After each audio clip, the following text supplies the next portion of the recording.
your Bibles, let's go right in. We're going to Psalms. Psalms number 9. Psalms number 9. Number 9. Number 9. Not chapter 9. Save yourself some embarrassment. Read. Not chapter 9. Number 9. Psalms number 9. Psalms number 9.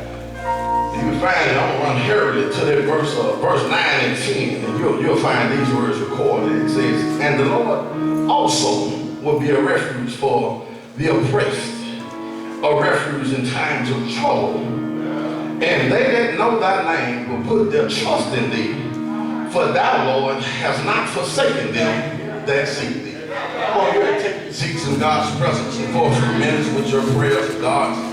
Holy Honestly, I want to share with you from this thought. Pass it on. Pass it on. Pass it on. Pass it on. Pass it on. Pass it on. Happy 4th of July. Happy 4th of July. You're thinking about the meat you put on, or going to put on, and going to the spot. Before you get to the meat, let's pass it on. Let's pass it on. WRUG, News Channel 3, have found its way into millions of homes on a daily and a nightly basis. It had always been the conglomerate that we see on today. Like everything else, it had its humble beginnings.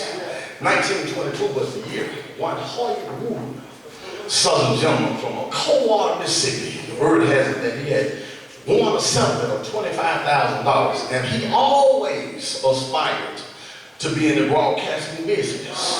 So he took his small fortune and moved to Memphis in hopes of finding a place to break into the broadcasting business. It was in the basement of the Peabody Hotel that he found a small, quaint place to begin his broadcasting career. It wasn't a few years later, until 1926, when one John Baird invented the television.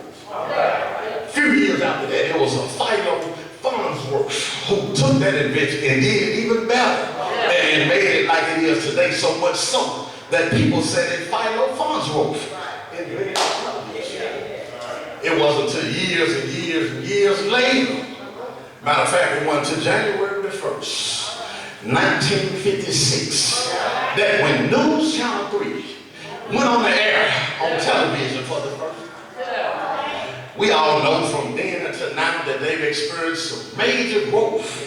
They've had their ups and downs. They've had their highs and their lows. And I must admit to you this morning that I'm an advocate watcher of News 3. It's not because of the profound statement that's made at the beginning of every broadcast. It says it's 10 o'clock. I ain't the only one. Do you know where your children are? That's not why Channel 3 have gotten me. That's not the real reason. It's not because of Stephanie Sherlock, award-winning Stephanie Sherlock, who has served as our judge for our annual picnic for several years now. No, that's not the reason why I watch Channel 3. It's not because of the climatic accuracy or the pinpoint precipitation arrival of Jim Zaggers, Todd Demeters. That's the reason why I watch. That's not the reason why I watch Channel 3. It's not because of the fun, fascinating, and factual way that Mike Stevens presents the sports. It's not the reason why I like News Channel 3. That's not the reason why. It's not because of the concern, the compassion, or the code of ethics shared by Jessica Gerthy and investigative reporters that got me glued to the scene. And that's not the reason. It's not because of the segment. Does it work?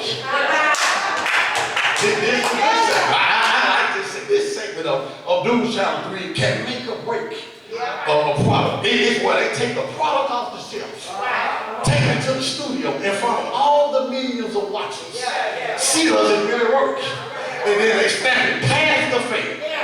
My other good segment, but that's not why I watch News Channel. That there's another segment that has gotten galvanized my attention. In this segment, gentleman contacts Tim Simpson, and they tell Tim Simpson about the hardship of someone that they know. And during this hardship, this person hadn't gave up. This person have stopped giving, have stopped doing what they're designed to do, and they want to bless them with a $300 gift. Got another anonymous donor who's decided that whatever Channel 3 give, we're going to match it. And so instead of 300, it's 600. And they take the 600 to this unsuspecting person, whether it's on their job, whether it's in their community, or even at church. And they present them with $600 for their faithfulness in the form of $600. They just want to pass it on. They just want to pass it on. And then you'll see the excitement and the exuberance and the enchantment of the person who's receiving the gift. And they go crazy sometimes. It was that thing that grabbed me and made me hold my attention to the News Channel 3. As we think about passing on, that's what David is doing in this particular text. In this particular text, David is passing on the fact that God is who he is. And that God can be, and you know that's amazing about God, that he can be so many different things to so many of us at the same time. Our songwriter said his line is never be. Just call him up and tell him what you want. You may not want what I want. I may not want to see you, but call him up and tell him what we want. And pass on. But look at the text.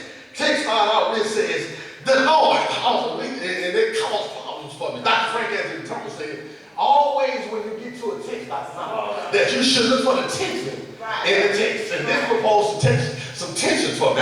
It said, it tripped me up when it said, the Lord, you do know him, don't you? I'm just asking the question. You do know who woke you up, who clothed you in your right mind, who regulated your mind and allowed you not to put your shoes on your head, and your hat on your feet.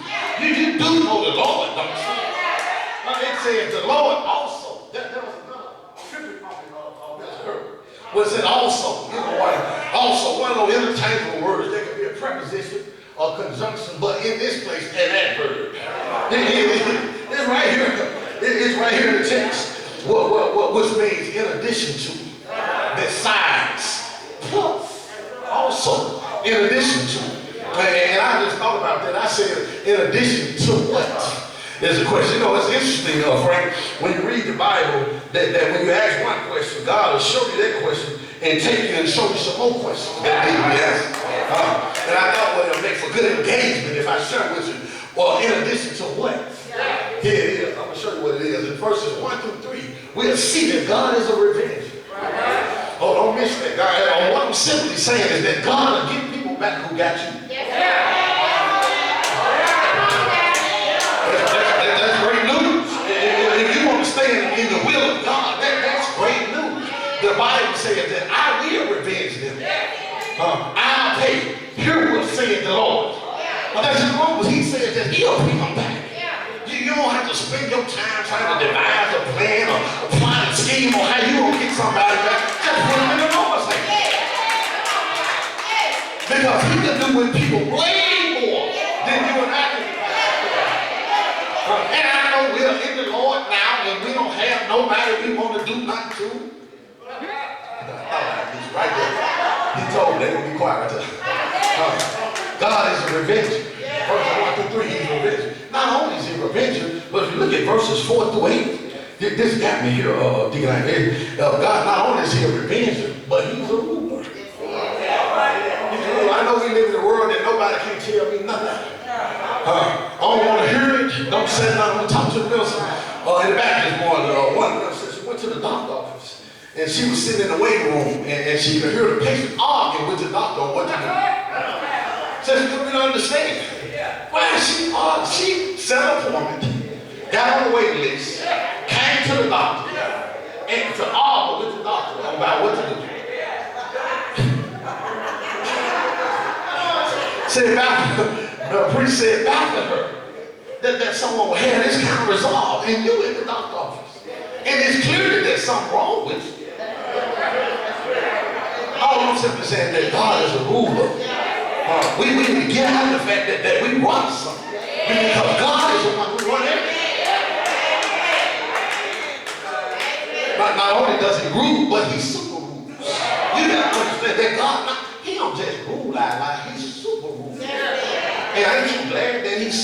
who's our God. You got to understand the fact that if it wasn't for God,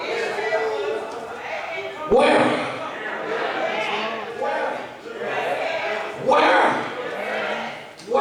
Just think about it. You done drunk enough whiskey. I ain't said wine. You drink that, but you done every night.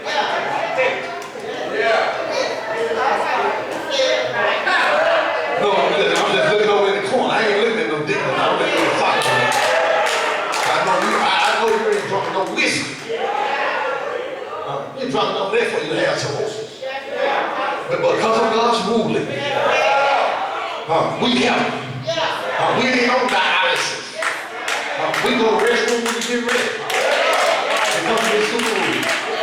Not only God revenge, be a revenge, not only will he be a ruler, but God is also a refuge. He's refuge that brings us to our text. And a refuge, let me just tell you what Webster said. In the dictionary said about a refuge. A refuge is a receiver, a shelter, a asylum, an escape, a getaway, a cover. And there are times in our life that we'll need God to be all of those things. When we live in our life, when we be honest about the fact that we need God to be a refuge. We need God to hide us behind his shield sometimes. We need God to cover our foolishness sometimes. We need God to give us a place of shelter that we may rest. Let me show you certain things about being a refuge, and we're going to bid you farewell. We're going to get to the fireworks. And we're going to be long. I got about 2 more papers. When I get to the end, we're going to be over. It is. He'll be a refuge. Look at the text. I want to go with the text. Verse 9 says, the Lord also will be a refuge for the oppressed. You got to understand that God will be a refuge for us when we're tormented. This is a great affliction. What Pastor been teaching about on Wednesday night. TNT trials and tribulations. A great affliction. That's what the oppressed. Let me see, can I make it real plain for you? Sister, when you're oppressed like slavery, they just let us celebrate Juneteenth. And many of us didn't even know nothing about no Juneteenth. They got Juneteenth on paper, but we still faced with the systemic racism that's going on. You give us Juneteenth on this hand, but you don't want to talk about racial theory on this hand. That's a smoke screen. We know it said today is independence for who? We didn't felt the effects of the freedom yet. In my neighborhood, the people in my phone, we didn't experience it yet. We still were bogged down by mass incarceration.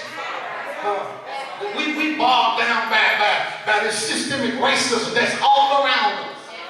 You more qualified, you got more degrees, you've been more faithful in your attendance, but they still get a raise to somebody else. Of a lighter hue than we are. He'll be a refuge for the oppressed, for those who've been oppressed.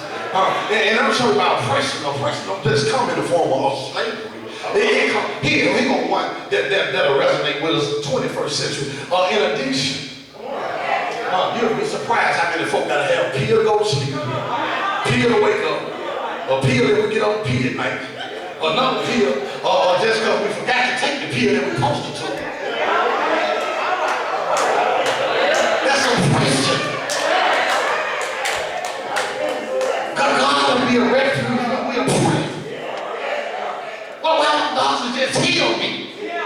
Well, why don't you just go in the lab and come up with a cure for it? Instead of changing the color of the pill. That's a form of oppression. That's a form of oppression. God will be a refuge even in that. I hear bumped into one of them saints of God who bumped into God in their life and decided, I ain't taking no more pills. I'm not taking it next. I'm going to trust God this time.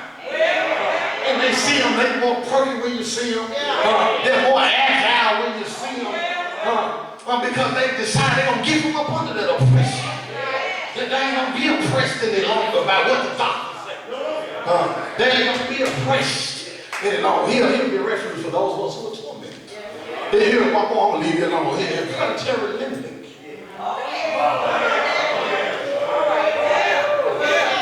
I really rich folks, just pause right there. I'll be right back to get you. I'm going to talk to my girlfriend.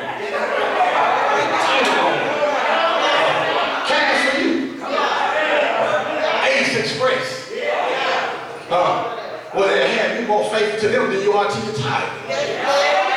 They'll tell you, no, you can borrow it, but just bring it in. Just let us know you got it, and we'll just sign it back up. What you do, you borrow down, you borrow $100, you end up paying $1,000 back.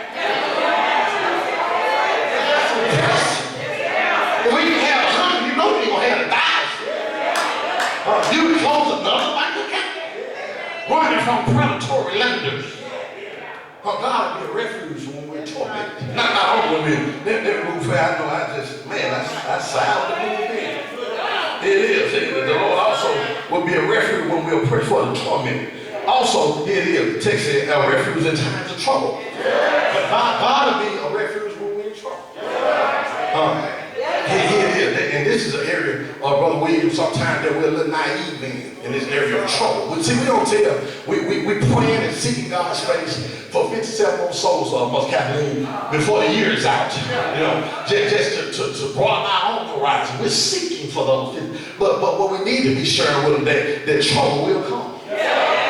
See, we're naive about trouble because we came down the aisle, gave God our heart, gave the preacher our hand, and gave the trustee our time. We think we ain't gonna have no trouble. No, that's not the case. Psalm 34:19 says it this way. It says, "Many are the afflictions of the righteous, but the Lord delivered from them all." That's a problem that you don't have some trouble. You ought not be asking questions like, "Why me?" The question need to be asking, "When?" So it's coming. Oh, it's coming. It's coming. I hate to bear bad news. But if you prepare yourself before the tornado hits, you'll be gone boards and windows up. That way you can stand the storm. Paul laid away something. I put some prayers in the lake because trouble coming. He said, well, Psalm 34:19, that's an Old Testament, brother. Okay. New Testament, St. Come 2 Timothy 3:12 said, yea, and all that will live godly for Christ Jesus shall suffer. He promised you, you're going to suffer something. You're going to have to suffer on this journey. There's no doubt about it. Make no mistakes about it. Just bring no set luggage, just an overnight bag. But he coming. He coming. So listen, Job 14:1 says this way, it says that a man that is born of a woman is but of a few days and full of trouble. Watch this up. Watch this. It says man that is born, that anthropos, which means human being, not just being, but human beings. Because that is born of a woman. I scanned the crowd before I got up and I looked and I don't think nobody in here got no immaculate birth. So that means you. That means you that is born of a woman. It's going to be on a few days and they're going to be full. Trouble. But in that trouble, though, God will be a refuge. God will cover you. God will rock you to sleep. God will wipe your head with nobody else. God will be that comfort keeper for you. God will be right there for you. When the world puts you out, God will say, come on in. Somebody said, when you push me down, you stand by me when the going gets tough. I got Jesus. Oh, that's enough. That's enough. I got happy right there. He said, when you push me down, he'll pick me up. Stand back when the going gets tough. I got Jesus. That's enough. That's enough. And none of us like trouble. Hebrews 12, I wrote it down, make sure I didn't forget it. It said, now no chasing for the present seeming to be joyous but grievous. Nevertheless, afterward it yielded the peaceable fruit of those who exercise thereby. And what it's simply saying, colloquial wise, before you can take it with you, it's just simply saying that you don't enjoy the whooping, but after you get the whooping, you're glad you got the whooping. That's all he's saying. It's like castor oil. It ain't good to you.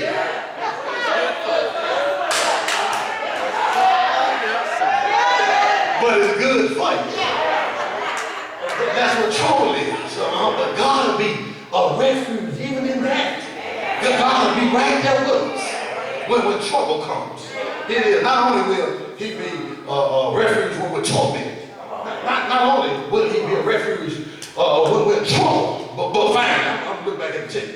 Verse 10 says, and they that know the name will put their trust in thee, for thou, Lord, hast not forsaken them that seek thee. Here it is. Not only will he be refuge for the torment, not only will he be a refuge for those of us who are in trouble, but he'll be a refuge for those who trust him.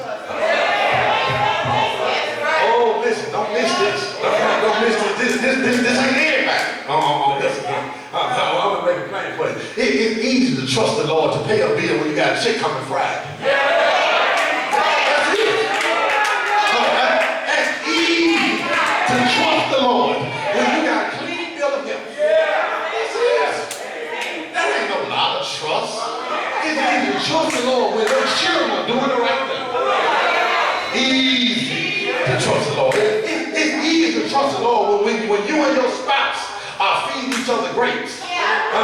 Throwing popcorn over the old cat. Oh, it's easy. Oh, it's easy.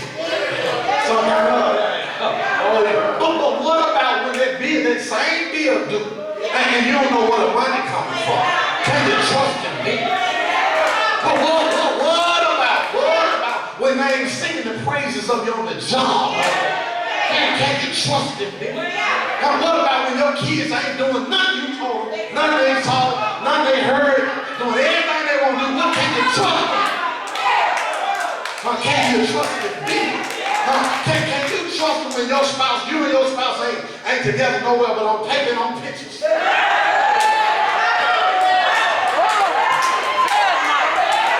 Can you trust in me?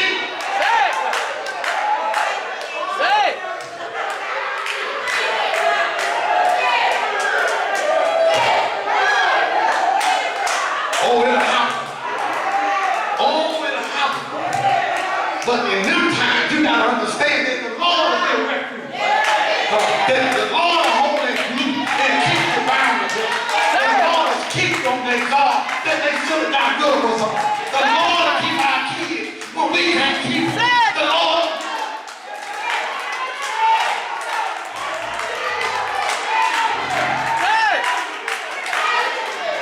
To tell the story, I'm going. Tell the story. Tell you the story, I'm bidding you farewell. See you. It's been good. I miss y'all. Listen, I was something I never do this. In 20 years I've been coming to church on a regular basis. I had this happen to me one day. In my blessedness, I rolled over and the TV came on. Y'all get that later. Yeah, I rolled over on the remote and it came on. Right on your head. Right on your head. We gotta go to exercise a little bit more. Listen, TV came on. I never, listen, 20 years, so I never look at the TV while I'm getting ready for church. This particular day, I ain't even feel like getting the remote. I made the bed up on top of the remote. I was so upset that I turned it on in my blessedness.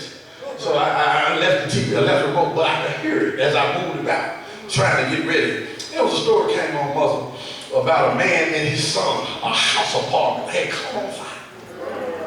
They caught on fire, and they're hating to get out. The man ran out the door, but the son ran to the closet in his room and closed the door.